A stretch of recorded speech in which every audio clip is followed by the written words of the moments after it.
Welcome, listeners, to another unsettling episode of Gore Stories. Tonight, we venture into the grotesque and captivating world of extreme horror, realm where the boundaries of pain and suffering are pushed to their absolute limits.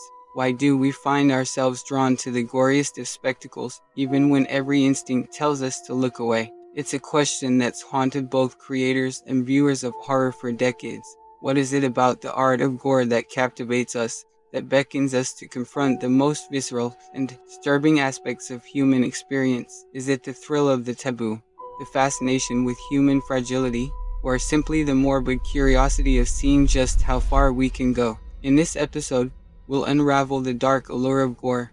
We'll explore the psychological and cultural factors that drive our obsession with extreme horror, both in the realm of fiction and the often shocking realities of real life. From the visceral imagery of horror films to the brutal truths of actual crime scenes, we'll examine why these harrowing depictions hold such a powerful grip on our imaginations. Prepare yourself for a deep dive into the art of gore, a journey through the darkest corners of human creativity and cruelty. Stay tuned as we dissect the fascination with suffering and what it reveals about the human psyche. Prepare yourselves for a journey into the grotesque and unimaginable as we explore the tale of the collector's trophy room. Imagine a space so vile and disturbing that it defies comprehension. An entire room, not just filled with body parts, but transformed into a chilling gallery of death. This is the setting for our story, where the macabre artistry of a deranged serial killer unfolds. Our story begins with the infamous killer known only as the Collector, a man whose obsession with death and art goes far beyond the norm. To him, murder is not merely an act of violence, it's a meticulously crafted ritual. Each victim is chosen with a horrifying purpose in mind,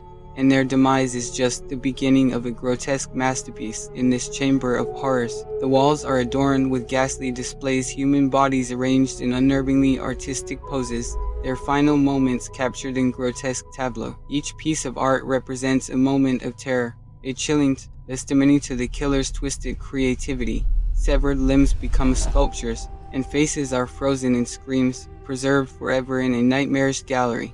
Our protagonist, a seasoned detective named Sarah Collins, stumbles upon this chamber during a frantic search for the elusive killer. As she pushes open the heavy, creaking door, a cold chill runs down her spine. The sight before her is one of unspeakable horror. Victims arranged in grotesque scenes, their bodies distorted into a perverse form of art. But the horror doesn't end there. As Sarah examines the twisted displays, she realizes with increasing dread that she's not alone. The killer's taunting voice echoes through the room, revealing that the detective has become part of his horrific collection. Locked inside, she's forced to confront her worst fears, her mind racing as she uncovers more about the killer's deranged motives and the dark artistry behind each murder. In a chilling twist, Sarah realizes that her fate is already sealed. The killer's next masterpiece is to be her own death, a final, grotesque addition to his gallery. As she fights to escape, her every move is meticulously watched and orchestrated by the deranged artist. Each moment of terror is both a part of the killer's cruel design and a desperate struggle for survival. In the end, the collector's trophy room is not just a display of horrific artistry, but a manifestation of the darkest corners of the human mind. It serves as a chilling reminder of how far someone can go when their obsession with death becomes an art form. Prepare yourself for the next tale as we delve into more macabre stories and disturbing realities. Stay tuned for segment 2, where we continue our exploration into the darkest corners of the human psyche. Now, let's delve into the real-life nightmares that transcend fiction, the gruesome and disturbing crimes of some of history's most infamous killers. These individuals didn't just push the boundaries of horror, they obliterated them, leaving behind a legacy of violence so extreme it has become synonymous with the darkest corners of human depravity. Albert Fish, a name that chills to the bone, known as the Brooklyn Vampire and the Gray Man. Fish was a predator whose crimes defied belief. His appetite for sadism and perversion was matched only by his ruthlessness. Fish was infamous for his acts of cannibalism and torture. His method of murder was as grotesque as it was calculated. He lured children into his grasp, subjecting them to unspeakable horrors before finally killing them. but the true extent of his depravity was revealed in his confessions. He described in excruciating detail how he would consume parts of his victims, turning his crimes into a horrific form of ritualistic cannibalism. The disturbing nature of Fish's acts not only shocked the public, but also inspired countless horror stories and films, cementing his place as one of history's most notorious sadists. Then there's Ed Gein, whose name is synonymous with grotesque horror. The Butcher of Plainfield was a man whose crimes were as horrifying as they were bizarre. Jane's home was a house of horrors, filled with human remains turned into furniture and clothing. He exhumed bodies from local graves and fashioned them into grotesque artifacts. Jane's morbid creativity extended to making masks from the skin of his victims, creating a macabre gallery of death. His gruesome acts were not only a source of fear but also inspired some of the most iconic horror films and characters, including Norman Bates from Psycho, Leatherface from the Texas Chainsaw Massacre, and Hannibal Lecter from The Silence of the Lambs. These cases reveal a disturbing reality. The boundary between fictional horror and real-life depravity is often frighteningly thin. The extreme violence and sadism exhibited by these individuals were not merely acts of murder, but twisted expressions of a deranged psyche. Their horrific deeds had left an indelible mark on the world, feeding into the collective imagination of horror enthusiasts and serving as a grim reminder of the depths to which humanity can sink. As we explore these dark chapters of history, it's crucial to remember that the fascination with such figures comes with a heavy cost, a sobering reminder of the real and ongoing impacts of their horrific actions. Stay with us as we continue our descent into the darkest realms of human nature. In the next segment, we'll delve into the psychological aftermath and the harrowing stories of those who have survived such nightmarish encounters. Prepare for the chilling conclusion as we unravel the depths of human horror. Now, we turn to a voice from the heart of the darkness, a forensic expert who has witnessed the aftermath of some of the most gruesome and horrifying crimes. Today, we will delve into the chilling reality of what happens behind the scenes after a torturous killing. Prepare yourself for a raw and unfiltered glimpse into the world of forensic investigation, as we explore the mind of a killer who views their horrific acts as a perverse form of art. Welcome to the show. Today, we have forensic expert Lilith, a seasoned forensic investigator with extensive experience in handling some of the most heinous crime scenes imaginable. Thank you for joining us. Thank you for having me.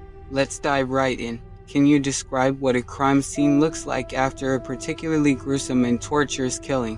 What kind of evidence do you encounter? Certainly. The scenes I've dealt with are often nightmarish. After a torturous killing, the scene can be chaotic and deeply unsettling. There's usually a significant amount of blood, often splattered and pooled around the area. The walls, floors, and furniture may show evidence of the violence that occurred. Sometimes, we find disturbing objects like restraints or implements used in the torture. The physical evidence can be overwhelming, not just because of the sheer brutality, but also because of the meticulous nature in which these killers operate. You've mentioned that some killers view their acts as a form of art. Can you elaborate on that? How does this twisted mindset manifest in their crimes? Absolutely. Some perpetrators see their acts as a macabre form of artistic expression. They meticulously plan their crimes, setting up scenes with a perverse sense of aesthetics. They might arrange the bodies in specific poses or create elaborate displays. It's almost as if they are creating a grotesque tableau that reflects their inner darkness. This mindset can be chillingly methodical. Each element of the crime scene is deliberate and serves to convey their twisted vision. What kind of psychological profile does a person like this have? How do they justify such extreme violence to themselves? The psychological profile of these individuals often reveals deep-seated issues. Many have experienced trauma or possess severe personality disorders. They might exhibit traits of antisocial personality disorder, characterized by a lack of empathy and a propensity for violence. For them, the act of torture and murder might be a way to exert control or express their internal chaos. They might also justify their actions through delusions or a warped sense of power and achievement. How do investigators cope with the emotional toll of dealing with such scenes? It's not easy. Witnessing such extreme violence takes a significant emotional toll on investigators. Many of us develop coping mechanisms, such as speaking with mental health professionals, debriefing with colleagues, and finding ways to disconnect from the work after hours. It's crucial to address the psychological impact and seek support to prevent burnout and trauma. Thank you, Lilith, for sharing your insights. It's a sobering reminder of the dark realities behind the headlines and the real-world consequences of such horrific crimes. Thank you for having me. It's important to shed light on these issues and understand the profound impact they have on everyone involved. As we conclude this segment, remember that the true horror of these crimes lies not just in their brutality, but in the deep psychological scars they leave behind. Join us next as we explore further into the abyss of human darkness. As we draw this episode to a close, we've peeled back the layers of horror to reveal the darkest corners of human depravity. From the twisted art of psychological torture to the real-life cases that blur the line between fiction and reality.